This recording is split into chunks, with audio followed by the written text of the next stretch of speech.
Hello everyone. Following on from the radical acceptance video, here's one of mine that I truly didn't want to accept. First, because of the part that I'd played in it by not speaking up more, not speaking up sooner, not speaking up loud enough. It is soul destroying.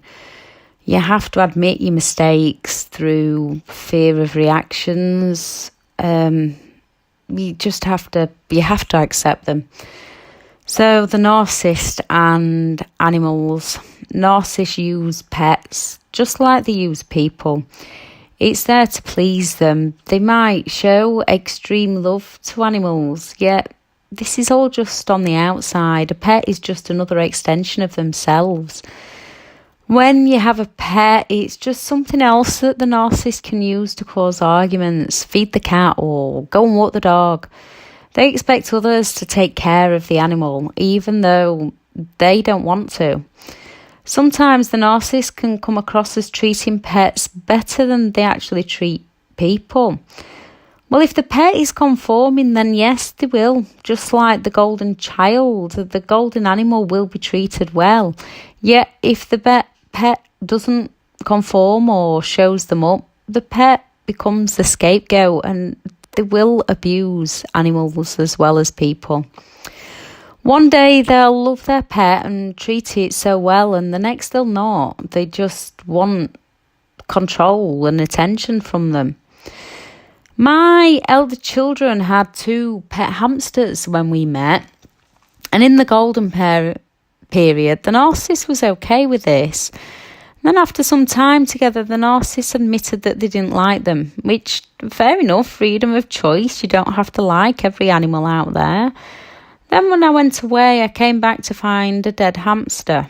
A few days later, the other one had died. Well, at the time, I did question myself, but that was because the narcissist with words was, you clean them out too often, and they probably couldn't cope with you changing the water for 12 hours, not changing the water for 12 hours overnight.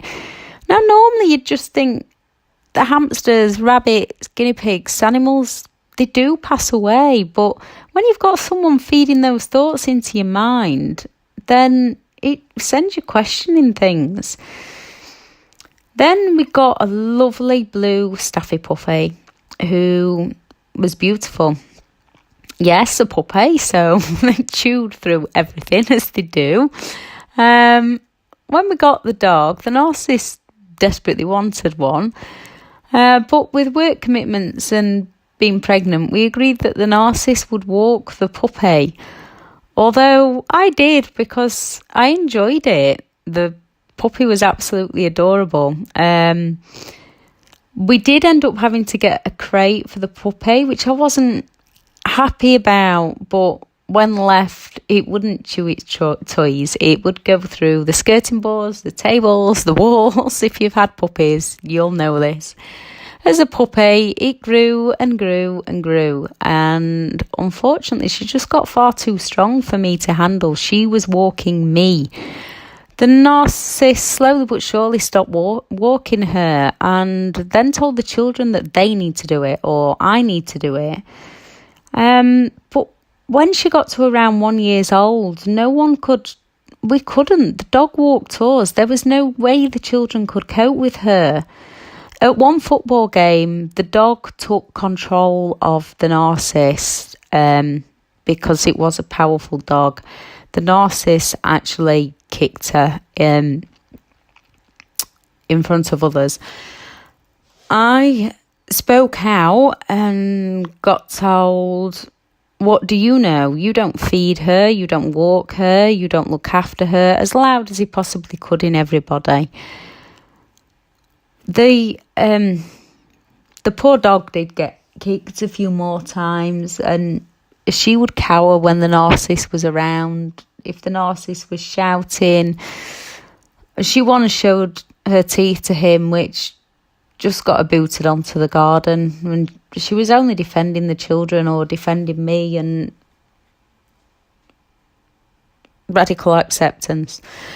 When we split up for a brief time, the narcissist didn't want to take the dog, which I was quite pleased about because I didn't want the dog in the narcissist's care.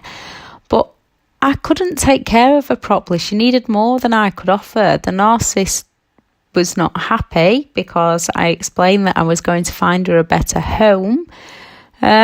Luckily, the narcissist still didn't actually want her. Thank God, because he did not treat her right.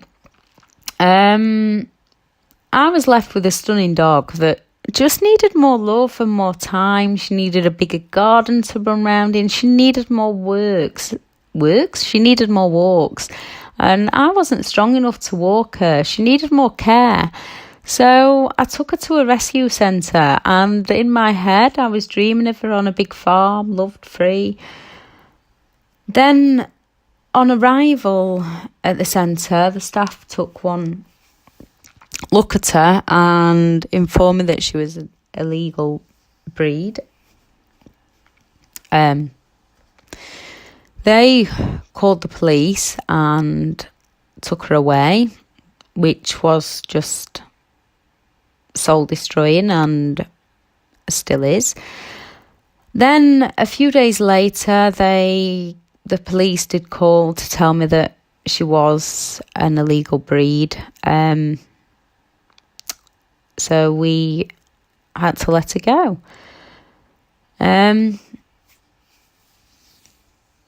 Of course, the narcissist who wouldn't walk her, didn't want to take her, and got great delight out of kicking her, blamed me for being cruel and heartless, like I wasn't already heartbroken enough.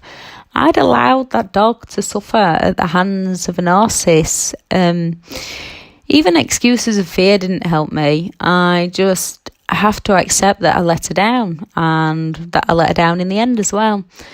Of course, from the narcissist, I killed their dog.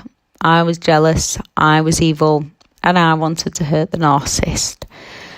Some narcissists will take the animal just to get at you, so do your best to keep that animal.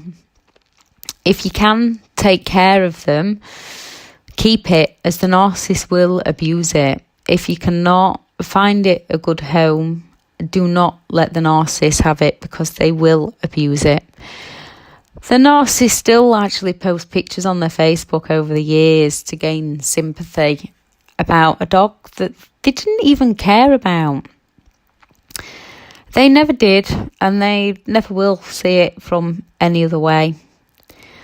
So, back to the hamsters. When the narcissist left and moved across the road, they lived there for a few months. One evening, they lived there for about 5 months, and then they split up, and then they came back with all the big excuses of mistakes they'd made, blah, blah, blah. But I wouldn't take them back, because I didn't know they were a narcissist at that point, but I knew there wasn't something right.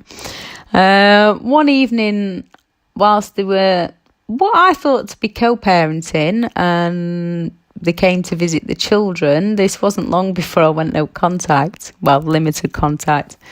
The narcissist told me how they had smoked some cannabis and blew it into the hamsters' faces of the hamsters that lived across the road. And the hamsters had died and the children were gutted. They actually laughed. And when I asked what's funny about that, I was told that you're just oversensitive, it's only a hamster. Which then just brings me back to the hamsters of my children. These people are just...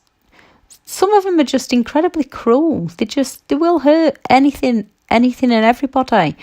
And then they think it's funny. They don't, whatever pain they've got, people and animals just don't deserve the treatment. So radical acceptance. If you've not watched that video, then watch it. Because whatever it is, after being with a narcissist, there's lots and lots of things that you did and didn't do that you've got to overcome for yourself.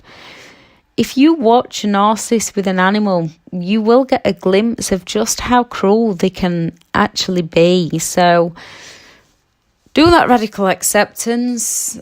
accept what it is for what it is, no matter how heartbreaking or painful, and move forwards to a better life, wiser and stronger than you were before, knowing exactly the kind of people that you'd no longer want around. Thank you very much for listening. Bye.